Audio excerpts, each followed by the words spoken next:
കരിങ്കല്ല് പണിയുടെ മറവിൽ രാസലഹരി വിൽപ്പന, യുവാവ് അറസ്റ്റിൽ. ലക്ഷ്യം ഉയർന്നതാകുമ്പോൾ മാർഗം ഉചിതവും കൃത്യവുമായിരിക്കണം. Malabar entrance coaching centre. Sreenarayanapuram Pozhankavu Milma റോഡിൽ താമസിക്കുന്ന കീഴോത്ത് സബീദ് എന്ന കണ്ണനെയാണ് മതിലകം പോലീസ് അറസ്റ്റ് ചെയ്തത്. കരിങ്കല്ല് പണിക്കാരനായ സാബിത്ത് അമിത ലാഭം ലഭിക്കുന്നതിന് വേണ്ടിയാണ് രാസലഹരിയുടെ വിൽപ്പന തുടങ്ങിയത്. സ്ഥിരമായി മയക്കുമരുന്ന് ഉപയോഗിക്കുന്നയാളാണ് സാബിത്ത്. ഇയാൾക്ക് കയ്പമംഗലം പോലീസ് സ്റ്റേഷനിൽ മയക്കുമരുന്ന് കേസ് ഉണ്ട്. പോലീസിനെ കണ്ട സമയം രക്ഷപ്പെടാൻ ശ്രമിക്കുകയും കൈവശമുണ്ടായിരുന്ന മയക്കുമരുന്ന് മാറ്റുവാനും ശ്രമിച്ചത് പോലീസ് കണ്ട് തടഞ്ഞു നിർത്തി നടത്തിയ പരിശോധനയിലാണ് ഇയാളെ പിടികൂടിയത്. സാബിത്തിനെ കോടതി റിമാൻഡ് ചെയ്തു.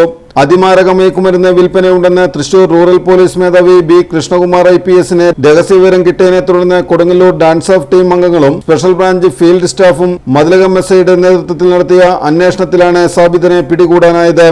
പരിശോധന നടത്തിയിൽ നിന്നും സാബിത്തിൽ നിന്ന് 2 ഗ്രാമോളം വരുന്ന രാസലഹരി കണ്ടെത്തി.